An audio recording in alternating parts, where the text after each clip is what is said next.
Como cuarta presentación de este bloque del día de hoy, queremos dar visibilidad sobre el tipo de herramientas que los gobiernos vienen implementando y empleando para determinar o cualificar, cuantificar el nivel de riesgo que todos los activos que están bajo su responsabilidad, digamos, tienen que responder ante esto.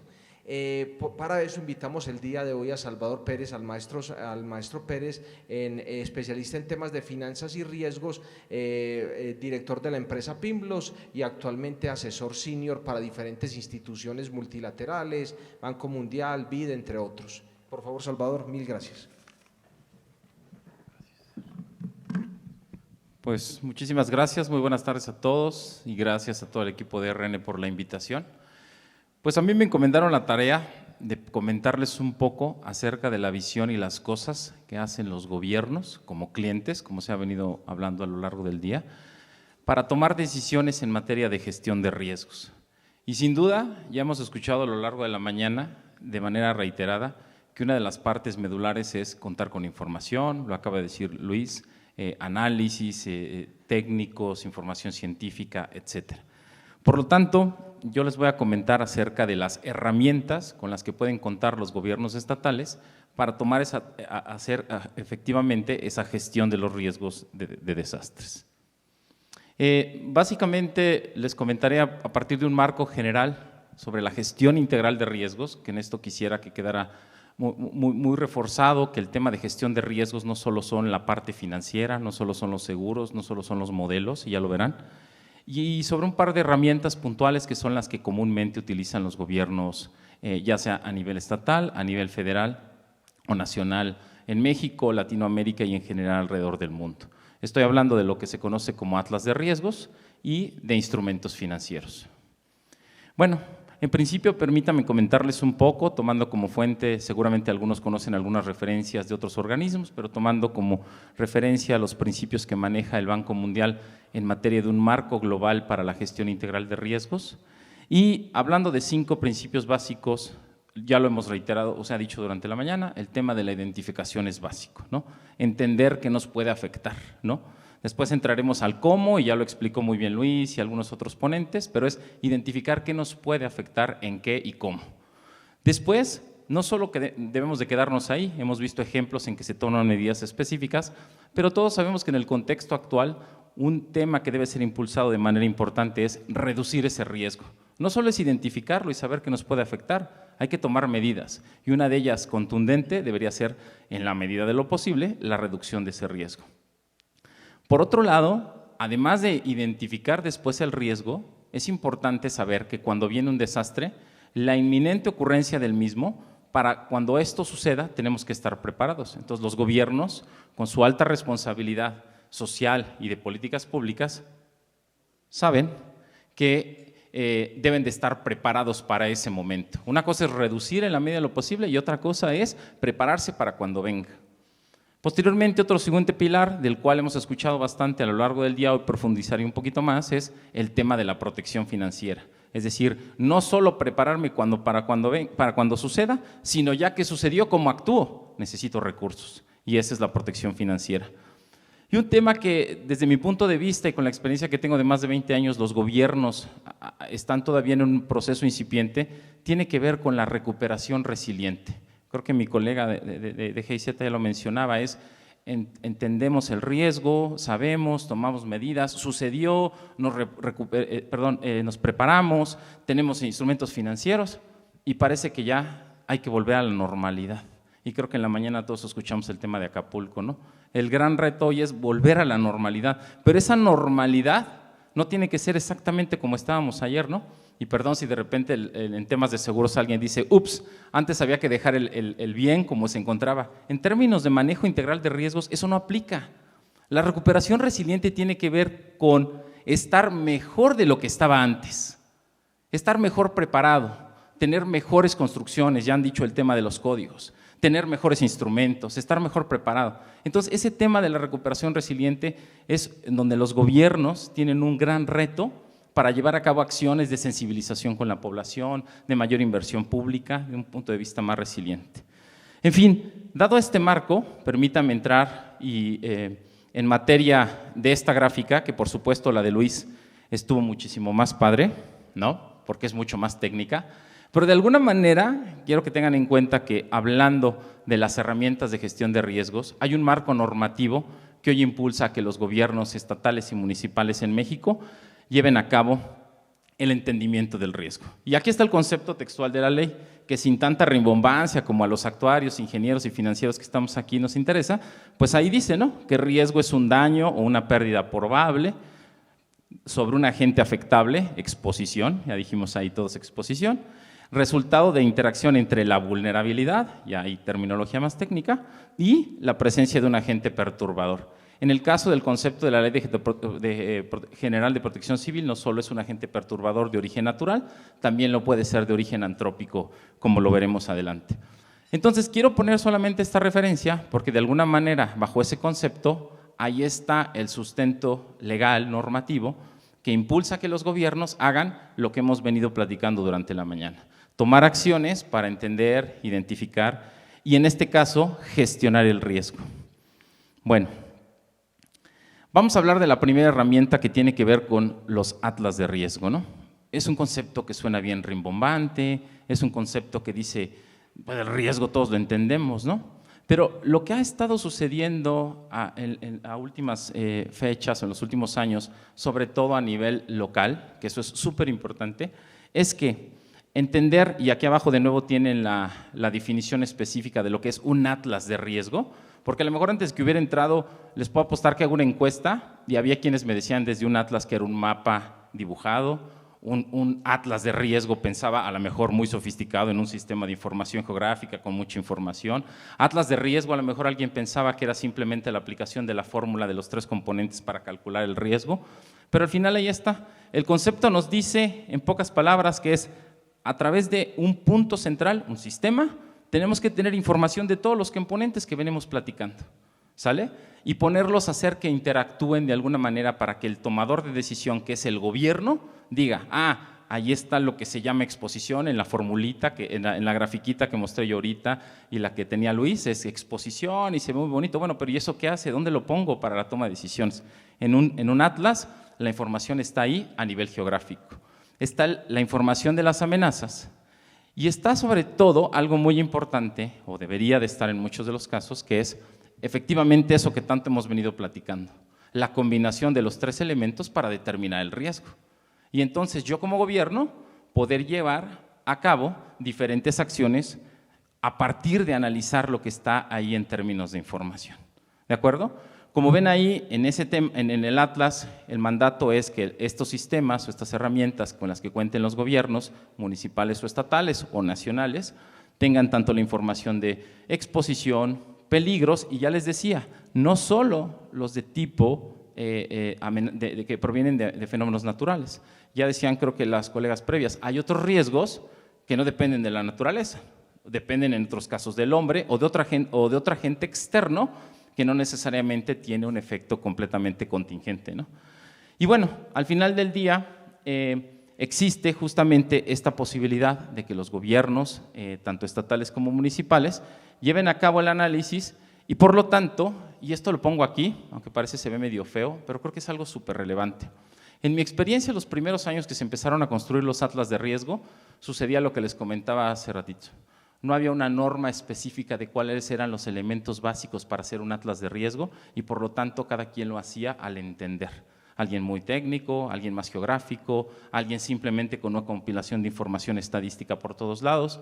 Y hoy en día existe una guía básica para la elaboración de atlas, cuyo ente rector es el Centro Nacional de Prevención de Desastres, un ente público, y entre el cual lo que fomenta es justamente eso que venimos platicando, que un atlas de riesgos verdaderamente tenga esos componentes para que se convierta en una verdadera herramienta de gestión de riesgos para los gobiernos.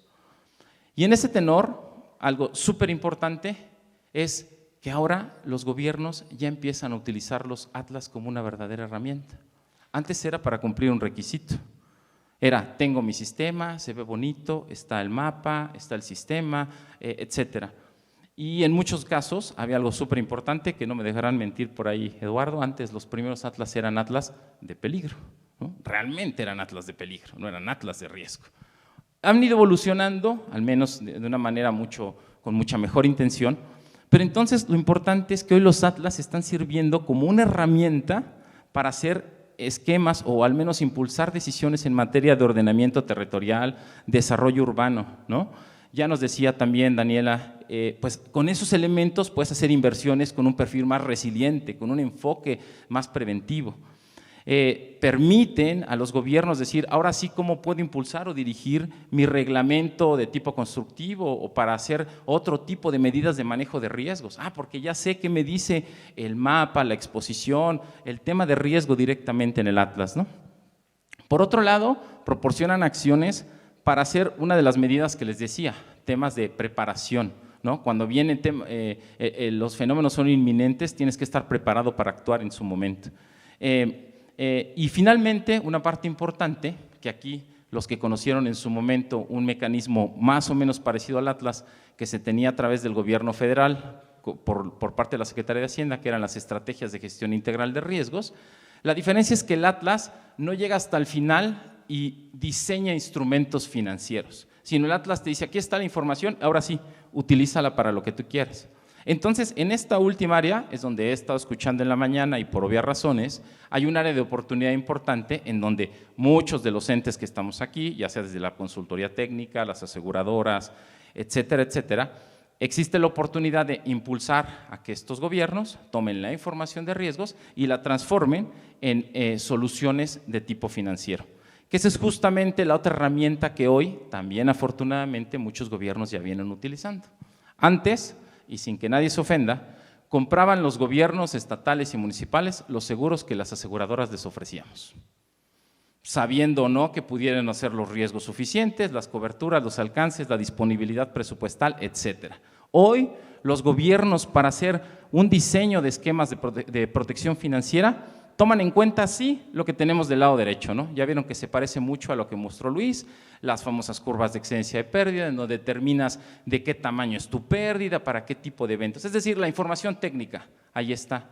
Pero también hoy los gobiernos valoran, oye, no necesariamente todos los recursos, que es la gráfica del lado derecho, se necesitan pronto o en la misma cantidad. La gráfica, para los que no lo conocen y partiendo del punto rojo, es donde ocurre el desastre. Y naturalmente, en los primeros días o los primeros momentos, que es la emergencia, se necesita poco recurso. Sin embargo, se necesita rápido. Conforme va avanzando, quizás se requiere un poco más de recurso, con un poco más de holgura, y cuando ya hablamos de temas de reconstrucción, el recurso se requiere en mayor cantidad, pero no de manera inmediata.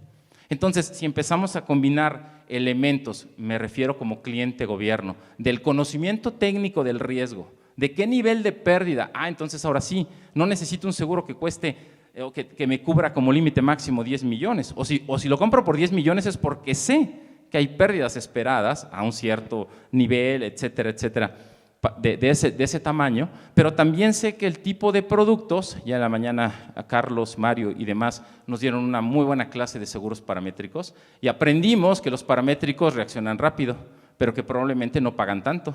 Bueno, entonces empezamos a mezclar valores, ¿no? Allá hay valores, allá hay temas de parámetros, pero también aquí hay temas de oportunidad de cuándo necesito los recursos en términos de tiempo. Sin embargo, como gobierno, no podemos dejar de incorporar otros elementos como que tengo como visión de políticas públicas para desarrollo, ¿no? Entonces, a lo mejor ahí sí complemento mis instrumentos financieros con mayor cantidad, porque son los que me van a ayudar en la mayor recuperación o en la reconstrucción. También, ¿por qué no? Como hoy muchos seguros paramétricos funcionan, dan apoyos, creo que alguien lo dijo también en la mañana, Carlos, fue también para el apoyo social, ¿no? Este tema de que a lo mejor le da muchas casas que no fueron afectadas, sí desde el punto de vista físico, pero quizás desde el punto de vista social lo que quieres es ayudar a la gente a la reactivación, más que ayudarle a que se reconstruya la casa. Entonces, ¿vieron? Yo ya le di un toque distinto al tema paramétrico que quizás desde una visión más técnica no tenía sentido para proteger la casa, pero para proteger desde un punto de política pública y social sí funciona. Y el otro, pues nos acaban de dar también el tema de interrupción de negocio, pero ahora véanlo del lado del gobierno. Al gobierno lo que le interesa es que la gente regrese a trabajar rápido, reactive sus negocios, etcétera, etcétera. Entonces, con estos elementos lo que quiero decirles es que hoy existen, y si se dan cuenta, el primer componente se deriva del atlas de riesgo, los demás son componentes internos del gobierno. Se deriva esto, que quizás para muchos ya es muy conocida una gráfica, pero para los que no, concédanme un minuto para podérselas explicar. Midiendo esta gráfica de abajo hacia arriba, y todos ven ahí de riesgo bajo a riesgo alto, y tomando en cuenta los elementos anteriores, existe tradicionalmente una clasificación de los diferentes tipos de instrumentos financieros que se pueden usar y que combinan qué tanto recurso necesito, cuándo lo necesito, qué tipo de respuesta necesito tener, y por lo tanto en la franja verde de manera general existe lo que se conoce como instrumentos de retención de riesgo, que regularmente son fondos propios, en este caso de los gobiernos, y que, si bien es cierto, hoy la figura del extinto Fonden desapareció, sigue existiendo la conciencia de muchos gobiernos de generar recurso propio a través de fondos de reserva. Entonces son los instrumentos que están ahí abajo, así como los créditos contingentes. No es materia de esta presentación explicar a punto los instrumentos, pero después vienen los instrumentos de transferencia de riesgo, que como se dan cuenta son para eventos cuyo nivel de riesgo o mayor de pérdida o severidad se convierte más importante, y por lo tanto los recursos propios no son el modo más eficiente de hacerle frente a las pérdidas por parte de los gobiernos. ¿Qué quiero decir con esta gráfica más que pretender que entendamos cada uno de los instrumentos financieros?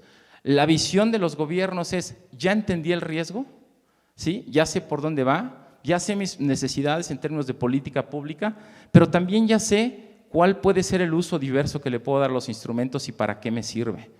Ya entra después ahí el trabajo de nosotros en diferentes ámbitos, en la asesoría técnica de que un instrumento puede ser más caro o más barato, y es donde justamente empieza la combinación por los diferentes actores. Pero hoy también algo súper relevante es que los gobiernos entienden que la solución no te la da un solo instrumento. No puede existir el mejor seguro, el seguro que te dé las mejores soluciones. No existe el fondo de reserva más amplio y que te dé la solución. Tiene que ser una combinación de diversos instrumentos, por lo que acabamos de explicar en la lámina anterior: cuándo, cómo, cuánto y para qué. Por lo tanto, la combinación de instrumentos financieros te da verdaderamente lo que se conoce como una estrategia de gestión financiera. ¿De acuerdo? Entonces, yo solo a manera de conclusión, para ya no extenderme demasiado, dentro de dos de las principales herramientas que utilizan los gobiernos estatales, nacionales, para hacer su gestión del riesgo, no solamente entenderlo, conocerlo, sino tomar medidas, como lo acabamos de decir, es las herramientas de los atlas y llevar al siguiente punto, que son los instrumentos financieros, del cual creo que en la siguiente ponencia les van a dar un poquito más una clase de la cuantificación y demás, pero de todas maneras cualquier comentario quedo a la orden. Muchas gracias. Muchas gracias, Salvador, por tu participación.